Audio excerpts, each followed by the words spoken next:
Hello there YouTube, Devin here again, and today I have another Canteen review for you, and this is actually on a Canteen that I use a lot. Well, I use the aluminum one over there, not so much the polyethylene one or plastic one, but I like this Canteen because it's very, got a lot of features I look for. It nests with its cup, it'll fit in most kind of Molly style M1910 pouches, it's got a very wide opening, it's very easy to clean, and it's very well thought out.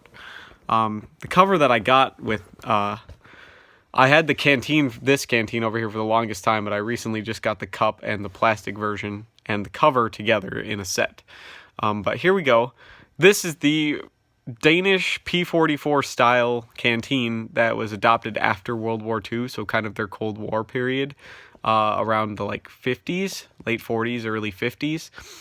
So what we have here is just a rubberized nylon pouch with little drainage holes poked through it. It's got lift the dot studs on it, as you can see there. A very similar to Molly attachment on the back, as you can see here. Instead of having little hooks and stuff, you would route it through and then up through this buckle like on this side, which allows you to double it as a vest attachment or belt attachment or pretty much anything you want to attach it to. It will attach to pretty easily. It's very universally able and stuff like that, which I really like this cover for. It's also, I'm sure, very rugged, cheap to produce, very easy to clean because it's rubberized, so it doesn't really stain or anything.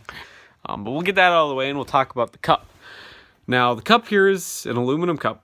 As with most M1910 style canteens, they're usually aluminum. We'll compare it to my regular M1910 style Canteen, the steel one. So what we have here is, you can see the US M1910 Canteen cup is a little bit taller, a little bit narrower, whereas this is a little bit shorter, a little bit fatter. The early ones, US M1910 Canteens would have been aluminum and they would have been rolled, whereas this just the flared rim. This one was made in like the 80s. I didn't want to dig out one of my older ones, but it probably would be closer to this. The newer ones are a little bit taller, but it's all that I got within arm's reach. So, but as you can see there, this one is the handles, the butterfly handles are held in place with 6 rivets, was where this one it's 6 spot welds there. So you can see the 6 different spot welds, and these handles are designed to like butterfly together, link together to give you a nice purchase, which I like. I like this purchase. It's nice on that cup. Whereas with this one, they don't mesh together like that.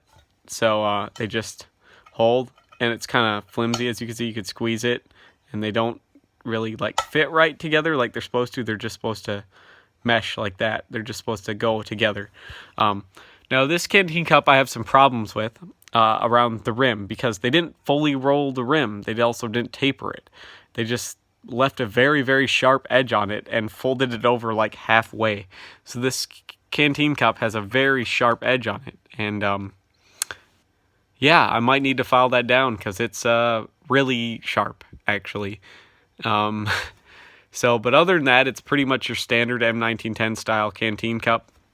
So both of these Canteens will nest in it. The one on the right here is an older one, and this is a newer polyethylene version Canteen. Now, these are based off of the British P44 style Canteen. They're pretty much the same exact size and shape. I like them because they will nest. Not in US style Canteen cups, but they nest in their cups very well. This whole package will fit very nicely into most Molly Canteen covers. Most Canteen covers at all will fit 1-quart style. It's going to be a little bit tight on some of the smaller ones, but if you have a bigger one or like an adjustable one, it'll fit just fine. I like this Canteen as well because they're very easy to clean, they're very easy to maintain. They have a very wide mouth opening, which means you can put ice in them, which is something you really can't do with the US ones, with their mouth opening being like half the size of these. So that's just a preference I like. I like being able to put ice in it in the summer. So it's just really thought out and nice. I thought that was good for them to think of. Now this one doesn't have like a stopper on it, a rubber or anything. It just relies on a nice plastic fit. Sorry, not plastic, polyethylene fit on it to keep it from leaking, whereas the older aluminum one here, as I'll show you, doesn't have anything in the top of it, but it's the same shape canteen. It'll nest in that cup and everything. Same exact thing, except now this is aluminum, has a kind of bronze or brass-ish chain, some kind of alloy, and it's held on top by a plastic stud that's on top of the cap. Now the cap, as you can see, is just plastic. It doesn't have any, or it's probably like Bakelite, it doesn't have any rubber stopper on it, because the stopper is actually around the edge of the bottle, which is very good because it's going to be harder to lose your stopper because of that. But there's one problem I have with this canteen too. The edge on it is very sharp. I don't know what Denmark is thinking, but it's very sharp. As you can see, this canteen, I've used it a few times. I use it for just water pretty much, so it's not dirty or anything. A lot of my canteens are pretty much just water. I'll put like tea in them, which is mostly water, so they don't really stain or anything like that. But a lot of canteens you'll find there'll be brown on the inside because people will put coffee in them. But I really don't trust plastic covered canteens with hot coffee to not leach chemicals into or change the flavor of my coffee. So I just don't put coffee in my canteens. No problems if you do, if you want to do that, but I just don't. I normally like to put kind of colder liquids in here. But I really, really like this canteen, actually. It's very well thought out, very well used. We will compare now the manufacturer stamps on the bottoms and stuff like that. If I can just get this cover to screw on, and partially, there we go. There. So there is the mark on the older one. This one was, canteen was made in 1957. Come on, camera, focus.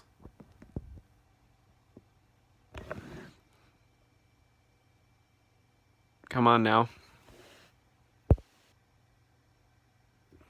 Anyways, there it is, 1957. There's the serial number on it. The canteen cup, as far as I could find, did not have a maker's mark on it or anything. Oh, this one was made in 83. There you go, 1983. The canteen itself, the plastic one, I can't find a year on it, but there is the, if I could turn it around here so you guys can read it, there is the mark on the polyethylene canteen.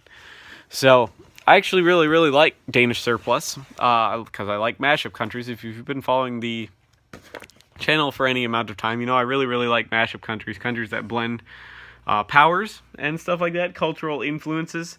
So Denmark is one of them. It has a very heavy Scandinavian and German influence. But you also can see that the British influence in this canteen. So I really like stuff like that, collaborations and everything. So hopefully you guys like this video. Hope you subscribe if you like this sort of stuff.